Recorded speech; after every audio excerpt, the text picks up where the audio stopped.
Okay, let's roll. Okay, we're doing our final installment of this Sins of Genesis. We are moving to the Dora Palaga, the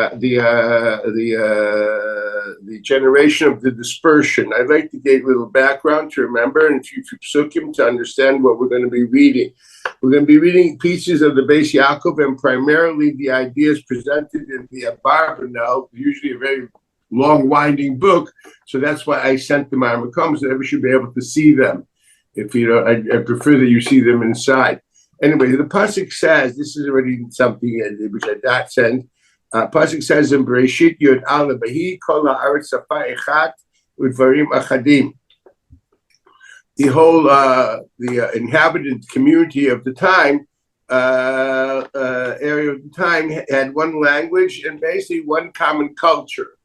Now, this is a very important point. You see, that it is true that one of the major factors of strife is misunderstanding each other. I mean, anybody married would know that, or between you and your children, whatever it be. And there was, if you recall, probably in history, there was a fellow called Professor Zamenhof, which wanted to solve world peace by creating one language called Esperanto. I'm sure you know it. There still are some communities that speak this language. He wanted to make an international language. He was a big hero at the time. There are streets in Israel on his name. I made one big mistake. That is, it's not a question of words. It's a question of lacking common culture. When I say, they have these advertisements in the airports. I remember from certain banks, wiggling, rubbing noses. So by the Eskimos, that means hello. You try to rub your nose to mine, I'll slug you. Or you know what I mean? Or a sumo warrior, okay? By us, it means he's overweight. In Japan, he's a hero. And these are not just issues of words, these are issues of culture. Language has to be seen within context and culture. And here the unbelievable thing is that there was a time which they shared one language and one culture, which is reminiscent of what will be in Achir Sayamim. It says,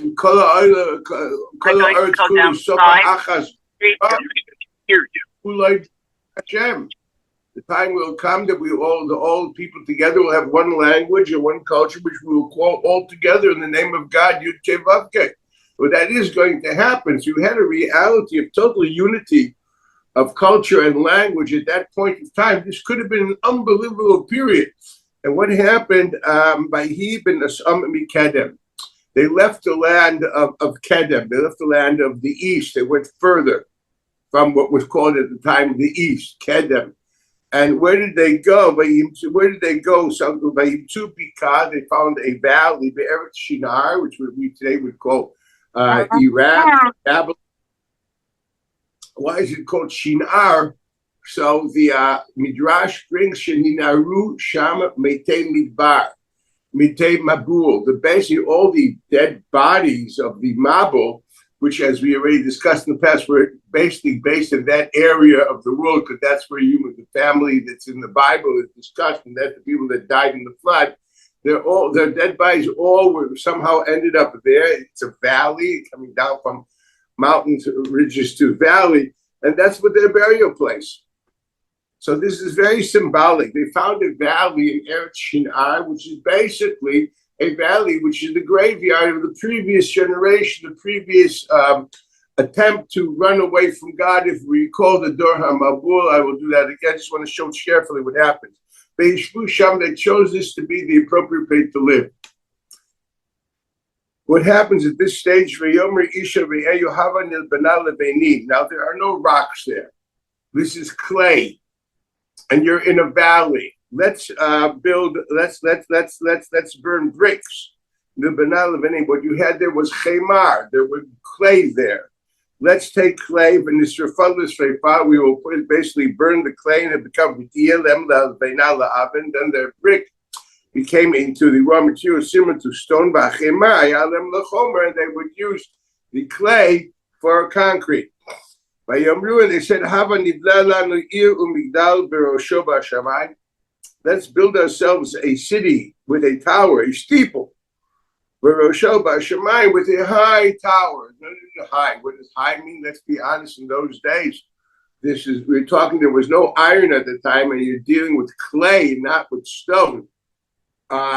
You're dealing with no serious bedrock at the bottom because it's a clay valley. Well, archaeology has taught us that the great hanging towers of Babylon were nothing more than 3 stories high. I mean, what can you build at that stage? Ad Shamayim means they were in a valley, decided to build a city in the valley, and to have a steeple. And that steeple, Ad Shamayim, was roughly 3 stories high, 4 stories high. That's already a big one. What they thought was a skyscraper. Bashamayim here means literally, like we call the word skyscraper. It's a bit funny. It's not really scraping any skies, but that's what it means here. Shame, this will have a unique identity. We will all stick together. We don't want to be dispersed independently on the face of earth. What exactly was their story? What exactly happened? And let's recall that the Midrash says that this is the third attempt of man trying to run away from God awareness and trying to live his own life. If you recall, the first generation, the Midrash brings down, all 3 generations were trying to do the same in different ways, whether it was Enosh, which openly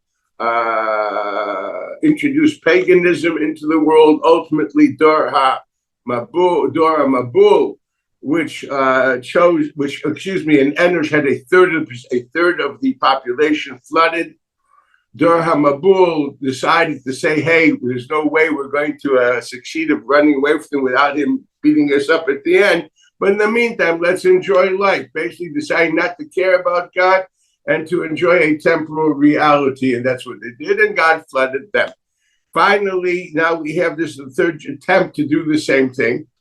It is more than obvious that they understand that we cannot not care about existence, because it seems to be that God flooded the world because the world did not care about what the next step is. The idea of hedonism is purely living in a self-centered way, not caring about what the next stage is. We discussed the idea that a hedonistic society thinks that children are a mistake.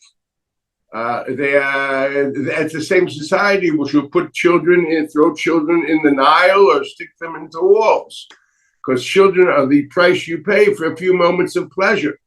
They don't live with a sense of continuity, because taiba, obsessive desire, by definition, is totally me now. I don't share anything with anybody. I want to do what I want to do. You want to do what you want to do. And we both happen to want to do the same thing. So you can be my company and I can be yours.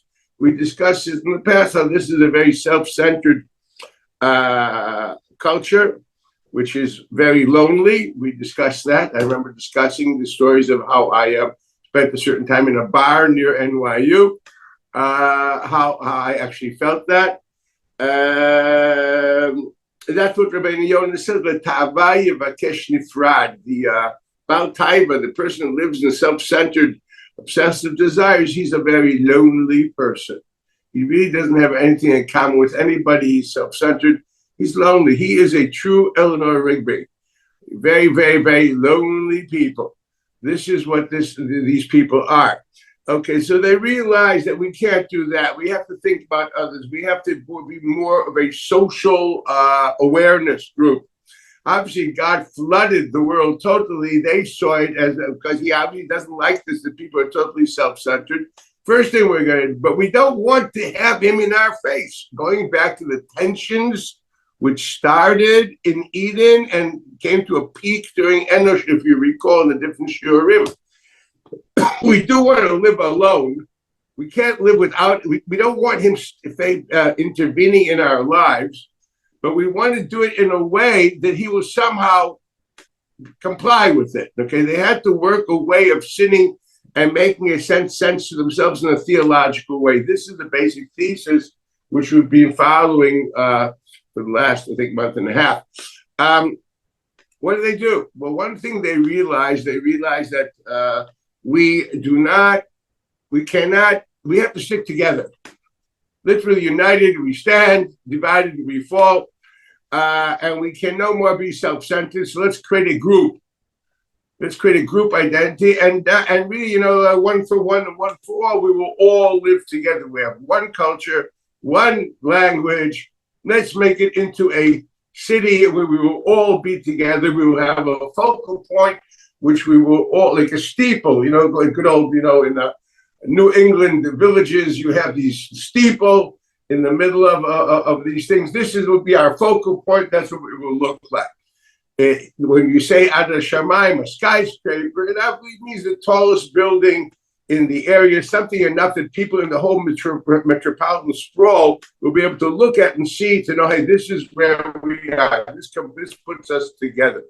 Now, this is basically alluded to already. Now, it's very interesting why they chose specifically a bik'ah, a valley, and why specifically that valley of Shinar. Well, that can be clearly understood if you read a bit about the ancient times, that cities were always built on the ruins of other civilizations. In serious archaeological digs all over the world, I can talk about Israel here, they put down a shaft, and you can go literally through centuries of civilization by cutting down vertically into the hill or whatever it is over there, and you'll see different centuries because people built on top of things. It's like Jerusalem, for goodness sakes. We haven't hit we found the street level of Second Temple, but it was covered immensely, and this goes on further and further. All of archaeology is uncovering what they had here. They didn't create something new on the ruins of previous society. They chose to create their society. Symbolically, it's the idea, yes, they wanted to run away from God. They were rude. Let's try to run away from God with sticking together and not being rude. The idea of having social consciousness, one for all and all for one. We live together. It very much sounds very socialist, as opposed to being, a pure self-centered capitalist. This I can understand. The idea of the Ir and Migdal is, again, what are we looking at here? So symbolically, I'm going to tell you a few things. First of all, I'll read you some Zohar to understand what this really goes to. The Zohar actually writes in Parshas Noach here on the spot. Amar Rabbi Shimon. Rabbi Shimon said, I'm going to read this to you. Hare az haya haolam b'yisod v'ikar shorish echad. At that point in time, there was one major principle which everyone had. Emunah echat b'kadosh baruch hu b'vado. There was actually no other belief. The belief was there was one creator and he is the boss. He didn't give you many mitzvos. We're not talking about the one creator, primary source, intelligent designer. This was acceptable. The only problem is he was irksome, as we discussed. He keeps on asking you, Yeka, where are you? What have you been doing? This is not, it's like living with my mother-in-law, which is quite in the bracha. She was a nice lady. But that's not simple. She keeps on saying whether the piano was dusted or not. You know what I mean? This is not what I want. I prefer eating my wearing my torn jeans and drinking beer and having a hero sandwich on Super Bowl Sunday and not acting, properly. So it says here, "Vahi mikedem" on the pasuk that they moved from eastward, from the east. Mikedem is from the east. Mikadmono v'ikaro shel olam. Their journey was to find an alternative way of, again, walking away from God, awareness from living with God in front of their face. That's mikedem, mikadmono shel olam. They didn't want to think of this constant idea that Yud Kei Vav Kei Hoved Kadmon Shemimeno Hakol B'Chefzo B'Yecholto, as we discussed in the past. That was overwhelming. I understand that. And that's what they were. Shu'emunat Hakol V'Yimtzu Bika. What did they find in the Bika? Mitzi'ah Matzu B'Yatzuba Mitachat Emunah Elionah. They found a place there. And they figured out an idea how to somehow walk out from under the yoke of faith. The idea of faith here means, being aware of your faith, not just believe in it means something I actually live with that faith. We discussed this also once in the past when I formulated faith means accepting something without rationale, and living your life according to it, putting your life on it. Okay? I have faith in the competence of the pilots of certain companies, and that's why I fly those airlines. I don't know them. I'm not sure whether they have beer or whiskey before they fly. I don't know anything about them. I have faith that this is because of whatever reason. I don't believe I ever checked the statistics. Somehow I have faith to accept that these are competent pilots, and I figured the normal odds are that I'm going to get to my destination. That's called faith. Emunah, I simply accept things axiomatically and put my life on. And this is the same thing. They want to walk away from that emunah. And you must remember who was the king of Babylon at the time after that period? Nimrod. Nimrod is the person which rebelled against God and really was very active against the preaching of Avram Avinu, if you recall. Nimrod really was mamrid anashim minah. And that's what they did there. So where the pasuk say on him, Reshit mamlachto beBavel, which is Eretz Shinar. That's exactly where he started. So basically, they moved Mikedem. The agenda was, let's find an alternative way, taking for granted that the Dor Mabel didn't work. What can we do to give ourselves freedom without denying his existence, but having a reality that he doesn't intervene, he won't intervene with our lives? Zohar actually writes that they would prefer to be under the Sar Shel Bavel versus HaKadosh Baruch Hu.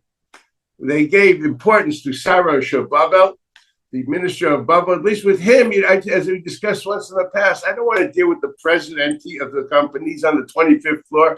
I'll deal with my department head, which guzzles beer and also goes to a bowling alley instead of a golf course. Okay, and that's what they wanted. We prefer living with Sarah Shilbavo than having to think constantly that everything is up to the president of the company, which is a Kaddish Baruch Hu. And what did they do?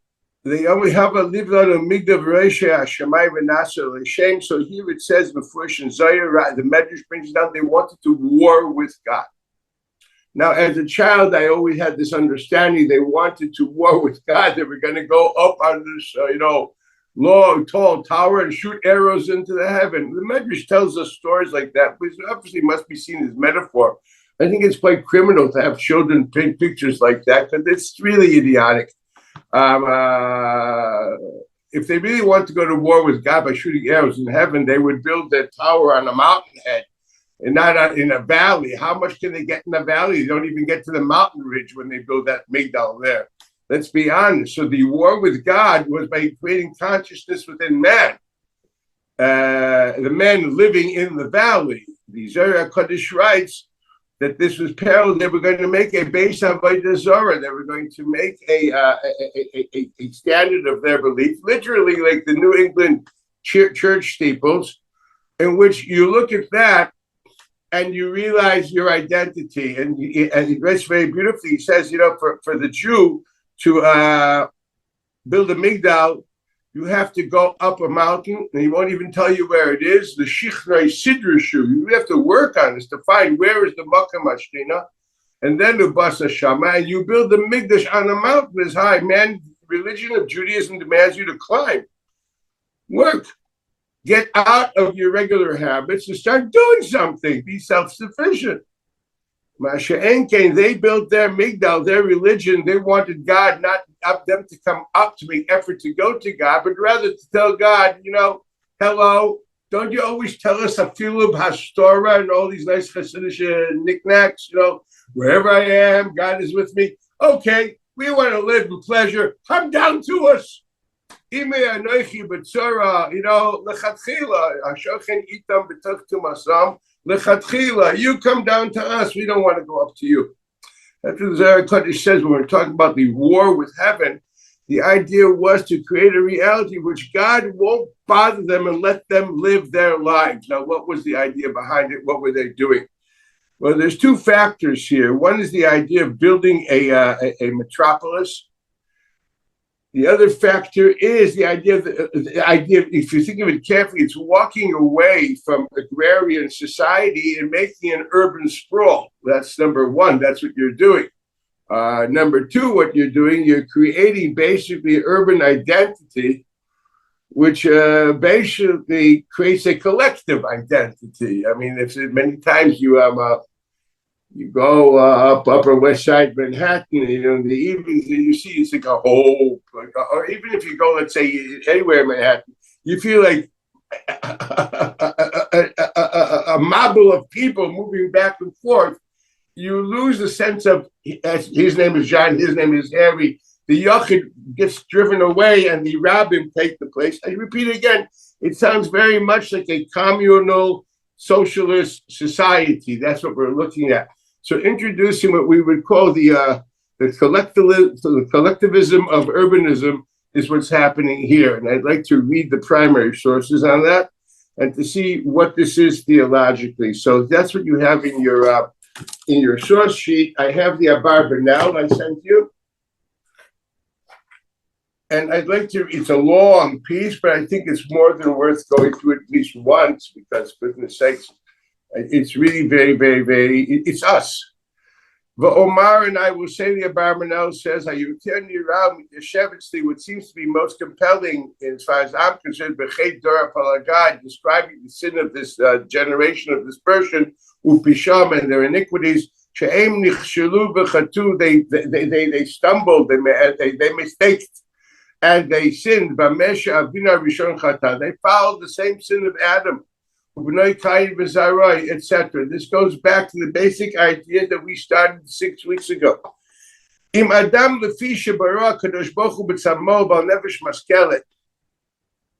Adam, God created him in his image with the capability of transcendent thought. Nefesh maskelet, as the Rambam explains, means the capability to tell him Elohim, the capability of transcendent, not just applied thought, not just how to be a plumber and an engineer, but actually transcendent thought.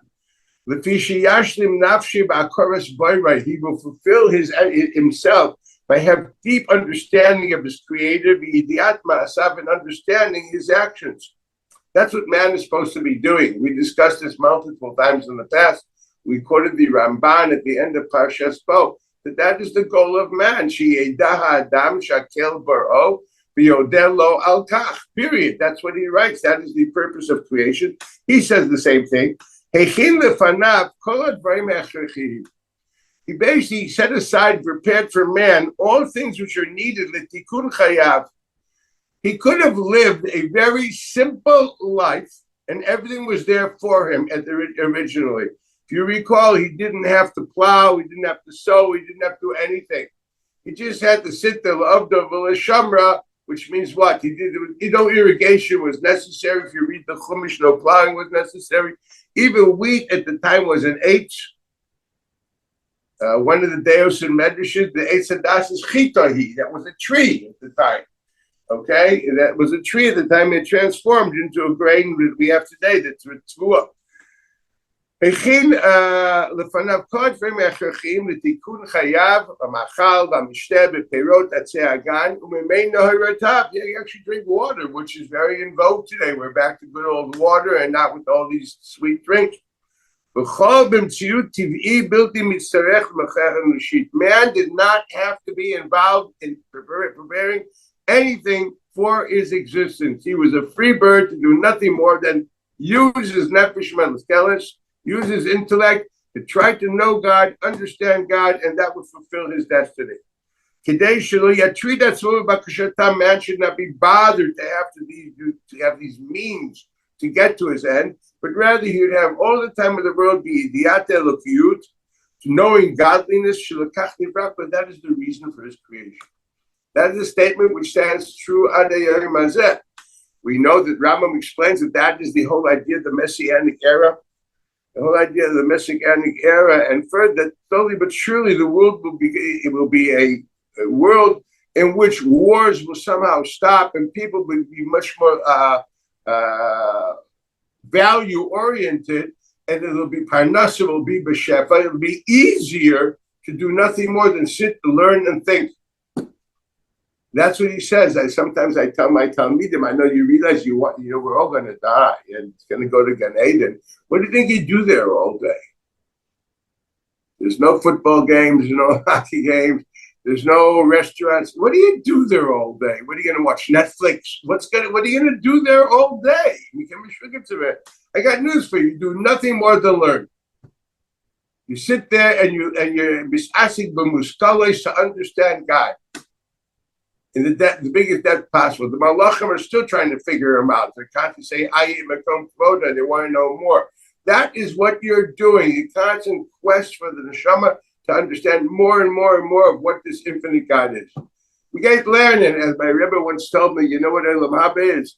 A big extender with a nice. In those days, it used to be a Schulzinger shas. That was a very big shas at the time, with a good cup of tea. And you don't get tired. 24/7, no headaches, machaya. What's the poor guy that doesn't learn a word all day? He'll be bored there. So I tell my students, listen, guys, he said, put down at least 8 hours a day because it's going to be 24/7 at the end. You know what I mean? If you want to be in Gan Eden, that's what's happening. You have to get used to wanting to use your mind. And this is Taka the Emes. That's the Asid Levo. That's the idea of Mashiach. And this is the idea of Kach Nivra. That was man was supposed to be. V'adam chata. What did he sin with? Well, if we recall, we learned this a long time ago back to Rambam and Moreh Nevuchim, which is the first thing the man sinned with. All of a sudden, he looked at things not as what they really are and their purpose, but through the eyes of Taiba. He looked at them subjectively. It's only after he engaged in subjective, self-centered thought of not what things are, but what they can be for him, that she suddenly saw things as nechmad le'inayim, ta'ava le'inayim. That's why she ate of the fruit, and that's why that she shared that view with Adam, and then he also ate the fruit. Rama writes that the sin actually came with the dialogue with the serpent, which infused them the option of self-centered, subjective thought. Once they were introduced to that, they fell very easily. So their choice was not to eat or not eat the fruit, but to be or not to be in dialogue with the serpent and to accept the idea of subjective thought. That is really where the sin lies. So Adam Chateb he didn't just want natural reality. He had taiva. He became, what will make me feel good? Asher natan Hashem lefanav v'nimshach achar ta'avot v'hamasim hamafursamim. Means accepted activities. The man now searches things which will give him a high. Okay, this is mamish coming out of Rambam Chelik Aleph Perik Dalet. Vayachit o shigurash migan eden mikedem makom nuchato, and thus he was driven from Eden eastward. That place which he had peace.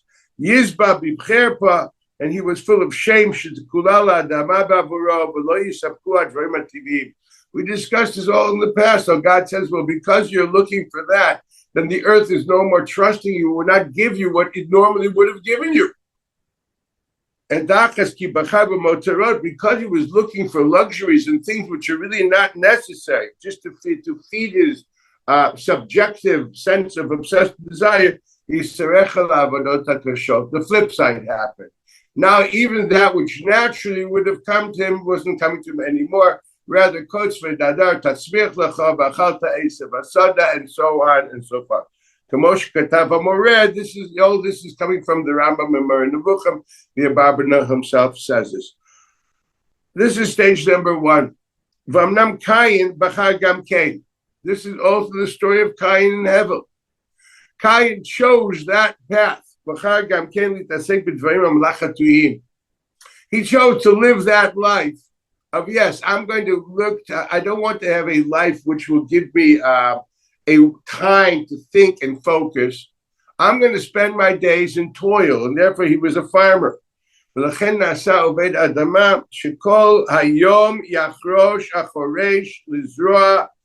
Yiftach v'yishaded admato. The goodness fatach v'yishaded admato. He's busy plowing, cultivating his land. He doesn't have much time. That's the lashon of the Gemara. If a person is going to be charish b'shas charisha, zareh b'shas zriya, and charish b'kleksh b'zatzira, teirasay masay nases. That's the lashon of the Gemara in Brachas. He won't have time. Vayash sichlo nichna lechakwa ba'ami. His intelligence is totally subservient to his animal instincts. And the dominant power there was his animal instinct. He sees himself as having more things that is not spending his time in thought, but spending his time in developing pleasures. As opposed to Hevel, he became a shepherd. The shepherd has to do really nothing. He sits on his back, just has to make sure that nature takes its course. The sheep will be grazing natural grass. He just has to make sure there's no damage. Basically, there's a lot of time allotted for thought, etc. That was enough. There's no great work and labor in shepherding of sheep. You just have to lead them to live a natural state. A very important piece. Avraham, Yitzchak, Yaakov, Ve'ashvatim, Umoshe, Ve'David, Avotenu, Ro'ei Tzon. Lo hayu avdei adama. The Gemara says, Mefurshim Yevamis, there's no lower job, there's no avodah which is bzuya yoser than avodah sa'adama. Literally, it's a member of Rebbe Lazar. What are you talking about? It's important. Society can't live without it. But the fact of the matter is that a person which wants to use his life in thought will try to find a malacha which will make him happy and feel accomplished, but as a means towards an end of really feeling accomplished in his world of thought. His world of thought, the idea of just being a laborer of nature for food, and your goal is food. This is a problem. Gam Noach, even Noach. It's interesting to see. On one hand, we see that Noach, as soon as he walked out of the teva, he planted a vineyard. Does it mean he became a farmer? No. Tusik doesn't call him Oved Adama, Kim Isha Adama. What is the difference in Oved Adama and Isha Adama? The Bible says, Adon Umoshel Aleh. He didn't. The Adama, the earthiness of life, did not control him. He did not become a man he didn't become an earthy man. He was a person which had other things happening in life, and that part he did because he had to have food. Granted, okay, there was no grass to be had, no sheep to herd at the time, because there was no grass to be had. He had to plant things, but he was controlled. It did not control him. He did not develop. This was like a situation of b'di eved that he did not make into a lachatchila, something we constantly do in our communal and private life. Every b'di eved we make into a lachatchila. We create a hashkafa, which whatever we do, we should be happy about it. This is a typical reality. We have psychologists among us, which will probably be able to explain it a bit better than me. A man does not want to feel second best. Therefore, he'll make a hashkafa in which whatever he does, that's the only way and the way to do things.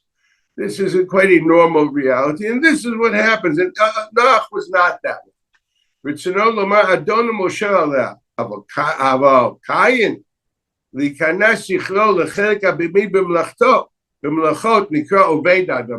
The Torah, when it describes Noach, says Isha Adama. When it describes Kai, he says Oved Adama. He became subservient to earthiness, as opposed to Ish. Ish is leader. The idea of Chazakta v'Yitza le'ish. Therefore, here he says Isha Adama. He is the Ish which dominates the Adama. He goes on and further. He said that the children of Cain did the same thing. And here it starts. The idea of the urban world. Haya v'chen haya. Here it says Bonei Ir. Cain built the city. Vayikrat Shma Chanoch. What was the idea? The first city that we know about is Cain.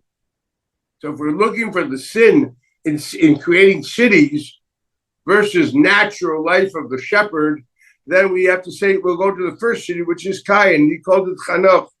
He would educate. The building of a city became a project of education. to work in those things which are necessary in order, first and foremost, to construct a city, which are all means for. Okay, it takes a lot of time. And once we have a society living together, we have to have a whole different idea. We need streets and broadways, and we need stores, and we need suppliers. We need a lot of things happening. They would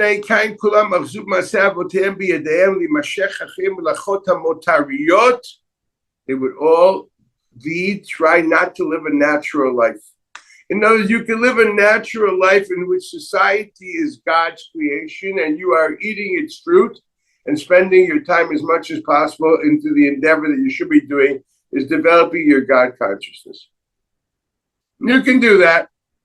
Or you can decide to spend most of your day dealing with income, which will allow you to live in a world of somewhat more luxurious, if one may say, motorot, developing taivas. And then, as in typically in the city, there's going to be this type of job, that type of job, this stature, that stature. Man is not alone then. He's in an urban sprawl. There's a lot of things happening. Try living in a corporate Manhattan and you'll understand. It's a whole spiel, okay? Now, if you live in the suburbs, it's a little easier for you. But try living, in the good old New York. It's another Medina, believe me. You know what I mean? It's something else. And this is what we're talking about. So this is the idea of Bnei Kayin. He finally says, I'm skipping a few lines. Bnei Kayin kulam beratfam achrei motarot chamas v'shod yirbu b'toch amam ad shebipnei zeh nenshu b'dor mabur v'yimachu min ha'aretz. He believes that the reason that they deteriorated so far was this basic idea. We're not going to live a life of thought. We don't want to think about God. We want to think about a self-indulgence. And that means an urban sprawl. That means, and we know we're going to die, but we don't care. It's living an urban sprawl with a total self-centeredness.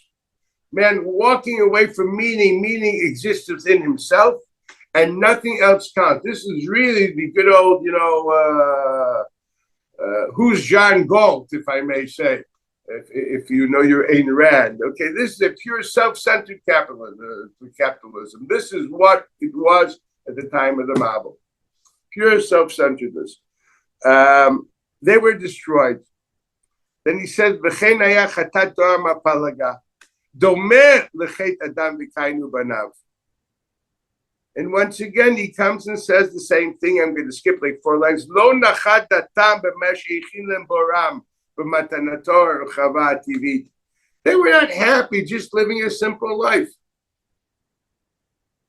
They didn't want, that wasn't enough. I'm going to live like an Amish in Lancaster and go with a horse and buggy. I'm going to get myself the new Lexus, which is electric, whatever it's called over there. A new toy.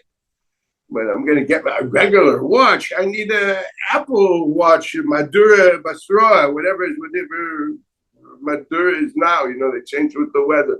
No, everything is constantly taiva, and self-affirmation through accumulation. You are actually defined by what you've accumulated. That's what this is. This is all creates from that same belt and shout that it's all, and since we're all living one next to the other, so we're constantly in competition. It's unbelievable. It's very frightening to say, therefore, each person generates the other person to do more than him. The question is, no more, what is it? What is it compared to the other? So he says, Lo nachadata b'mashichin lem boram b'matanator rechavat tiv'it v'yivakshu l'shloach yad v'lasim kol machshavotam. They decided this is what the city was. We're going to create a city.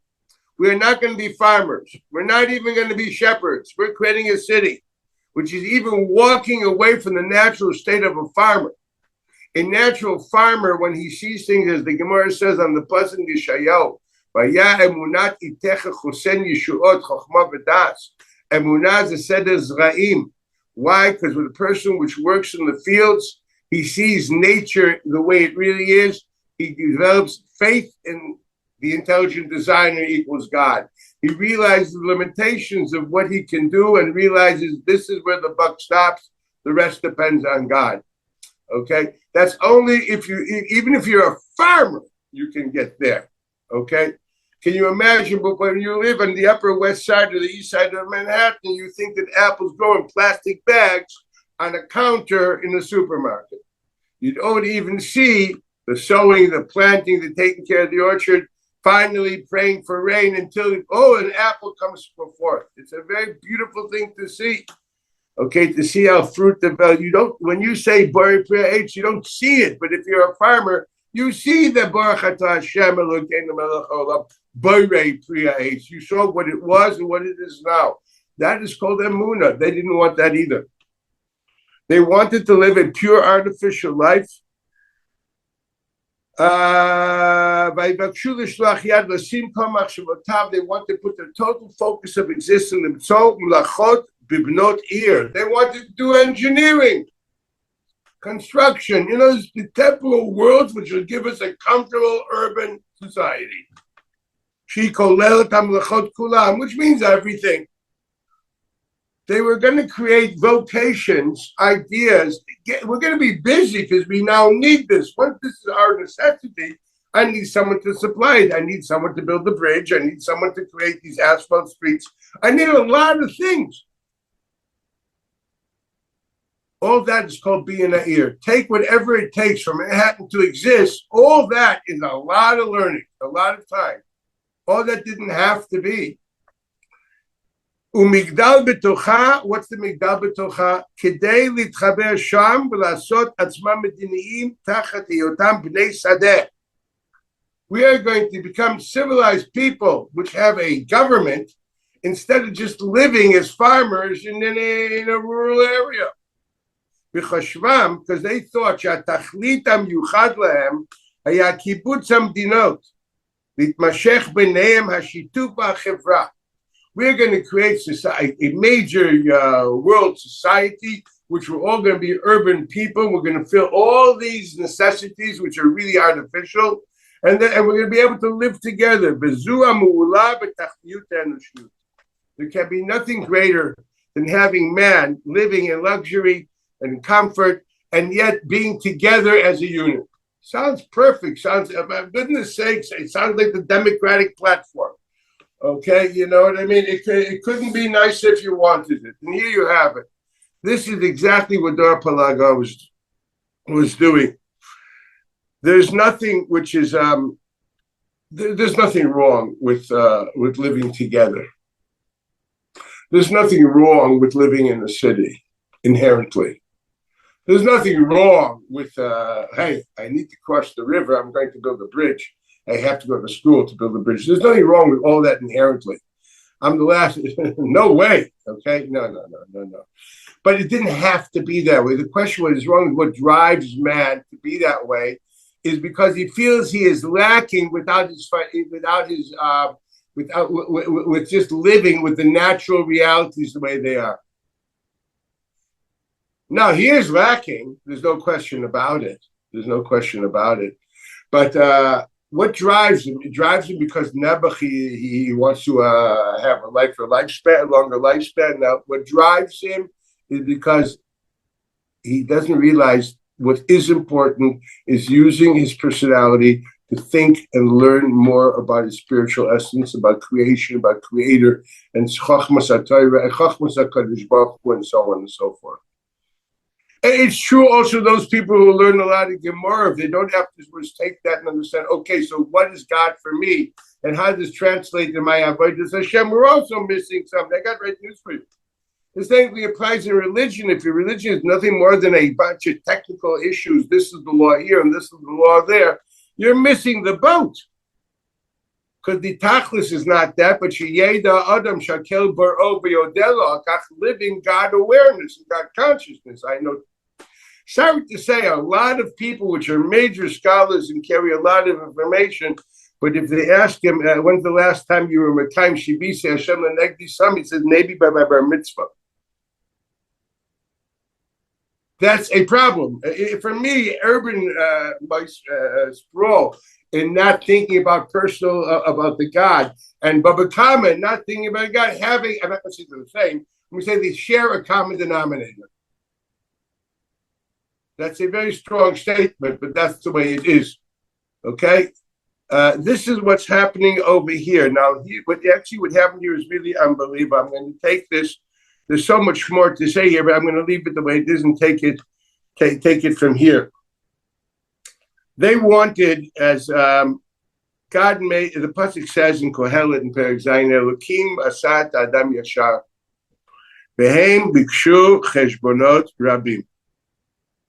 But the natural state of man was yashar.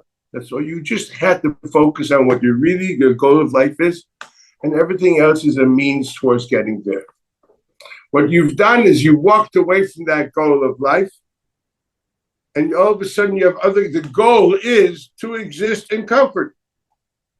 We are unbelievably true. We're a pleasure-seeking society. Yes, we are. We work very hard to live comfortably. Very hard. We live very hard to live comfortably, and comfort is our goal. This is mamish Torah Palaga. This is Eitz Hadas. This is Kayin, as the Abarbanel explains. It's a heavy statement. This is a very important Abarbanel, which has to be plastered on the Batei Medrash all over our communities. This is what the story is. Okay, now here it takes something which is really very interesting. The Ishbitzer writes, so this I'm going to go, I'm skipping now, we're going to the,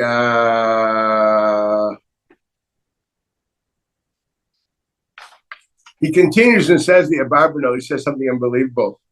He says, as long as people live in simplicity and they have one goal, so there's no reason that the things should change and their language won't be the same, because they'll be sharing the same culture.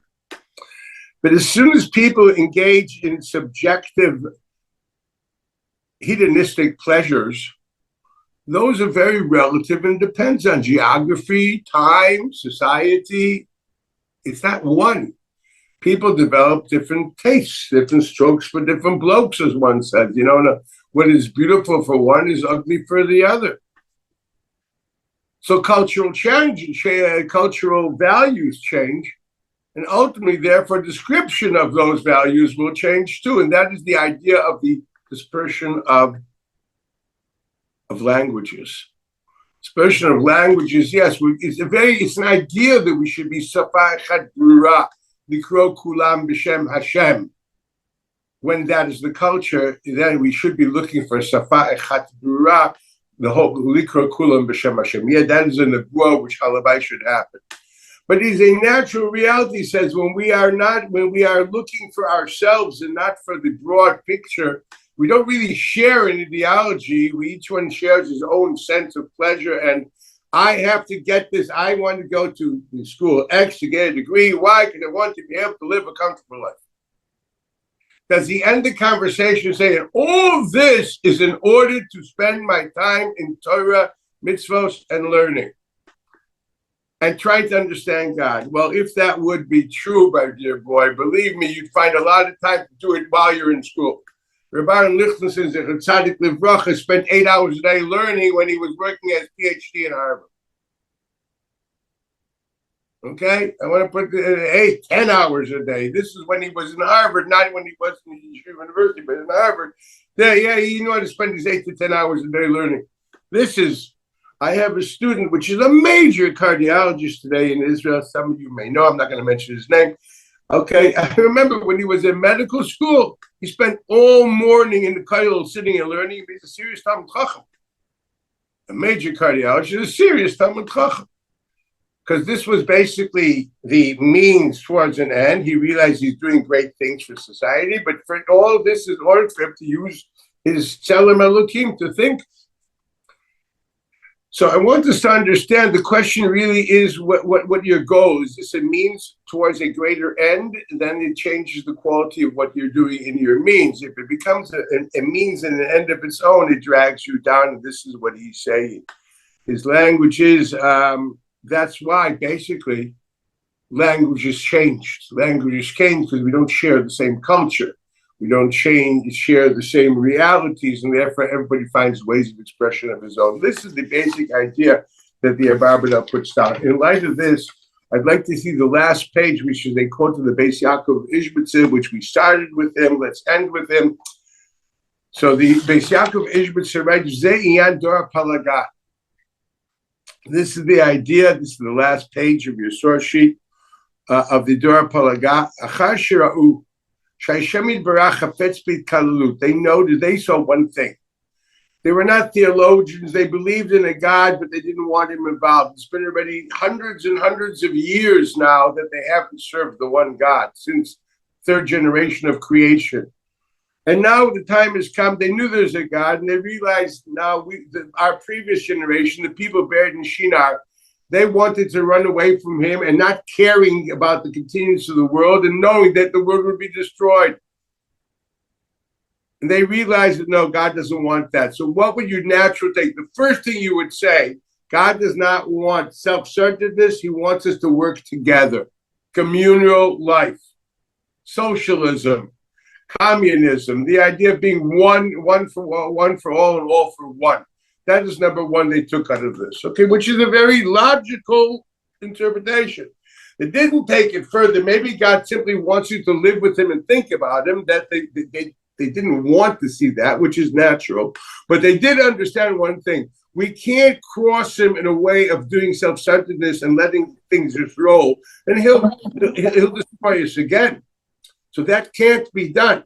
So, but God wants the world to continue. So what is the minimum that we definitely see here? He wants things to be together, very much like after the World War I, they had the League of Nations, or the United Nations originally. Right to be kalalus. They want people to work together.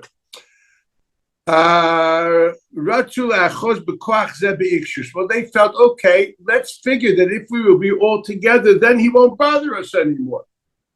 If his major focal point is that we were self-centered and therefore we didn't care about each other, so good. So let's be very, very strongly together.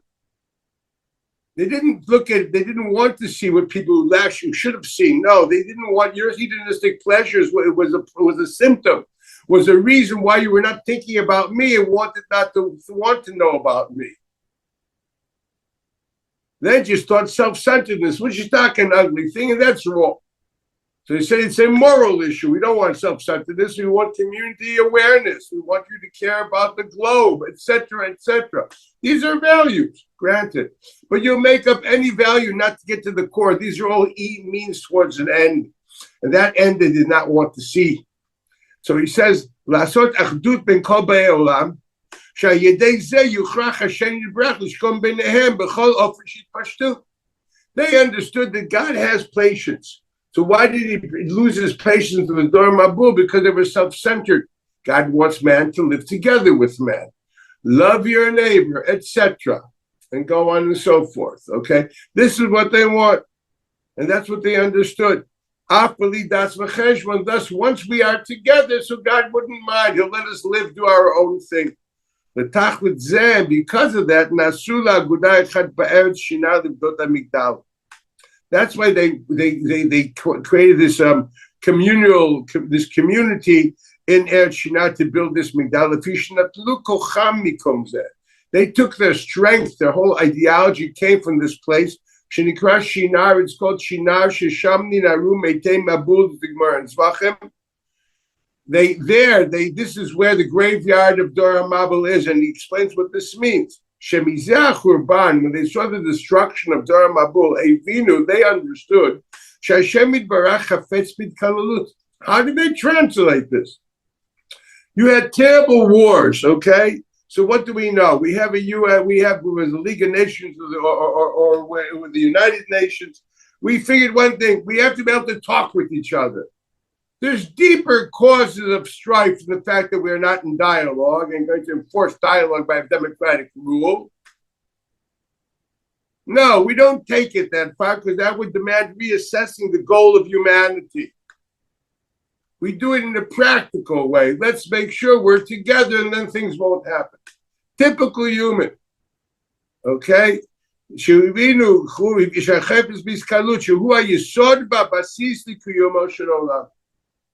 That's how they understood it. The basis of existence would be when everyone is together. We see today where this goes with these different social awareness groups and freedom for X or freedom for Y. But you know what? When it hits the sore spot, somehow the Jews are not part of it. We understand how these things work. This is an unbelievable idea. There are things which happen at a global level of trauma, which infuse a certain subconscious awareness into humanity. I honestly believe that after Hiroshima and Nagasaki, there is a certain fear of self-destruction of humanity, and people will do whatever it will do, and they really live with this fear. I mean, there were times back in the 50s, 60s, there were people building atomic bomb shelters. This was really crazy. But yeah, we live with that. We live with these ideas. Even we in Israel today, if Iran has the bomb, we can get very nervous, okay? There is a yira found. I don't think people live openly with this fear, but there's a subconscious fear which causes us to act in certain ways. Okay, they realized after the global, I won't say global, but for them it was the global trauma of the flood, that being self-centered is not what's going to happen. So there was this yira, Shuhukva yira b'leva bria, unbelievable idea. Nitkalel echad b'chavero, v'lid'og l'kiyum ha'olam. We should be community-oriented, global-oriented. We should care about continuance of society in the world. Didn't God swear, I will no more destroy the world? And he says something unbelievable. I'll say it orally. He says that one of the great ideas of a collective identity is that we don't look at the person for himself, we look at the collective. Within every collective, there are different types of people. And there are great people, there are bad people, there are this type of people and that type of people. But once you look at the collective identity, as I once heard from my Rosh Yeshiva of Chavani Yeshiva of Zisl Groyd in the name of Moshe Mordechai Epstein, a yeshiva is a gadol ador. In those days, it was true. This bacher knows this Masechta, this bacher knows this Seder, this knows this Seder. Sacha Kol in the 120 bachim in the yeshiva knows Shas. I don't know if we can say it anymore, but that's when I was a bacher, that was still true. Okay. The yeshiva can Shas. Okay, this bacher knows Zraim, this one knows Tyrus. Well, first of all, bachrim sat until the age of 24, 25, from the age of 16, so they could actually finish something. But a yeshiva can Shas. That's something. So the same thing is the idea here. If you develop a collective identity, to the extent that you somehow diminish the thought of a personal identity, so you're part of a big entity which has great things in it. It's true. If I would look at the the Jewry of New York, there's tremendous things in those Jews. There's Ganovim, and I don't know what else is there. Yeah, but there's also great things there. You know what I mean? And I look at the big picture. Sachakol, they're better than their worst. So what they did is they believed that if we will do collectivism, a collective identity, totally diminish the singular identity, live together, we will be able to do what we want, because there's always going to be different types of people there, and therefore in the big collective identity, God will no more have right to punish us. God looks at each one separately.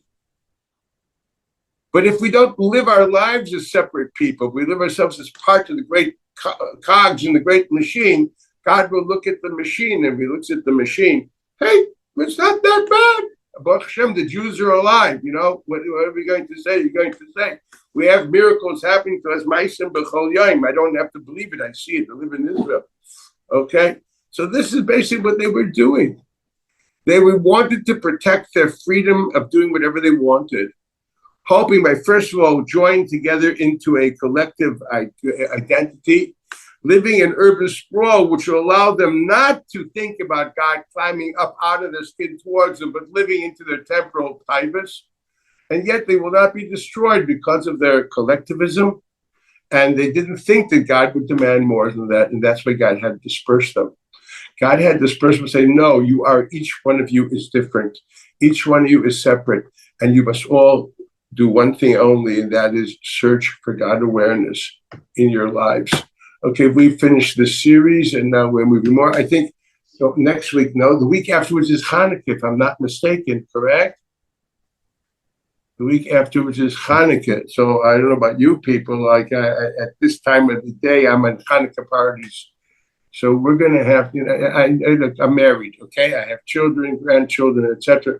That is not going to happen. So I think we're going to reconvene the Sunday following Hanukkah, okay? There'll be a notice out. That's when we will reconvene again, and we'll start a new series.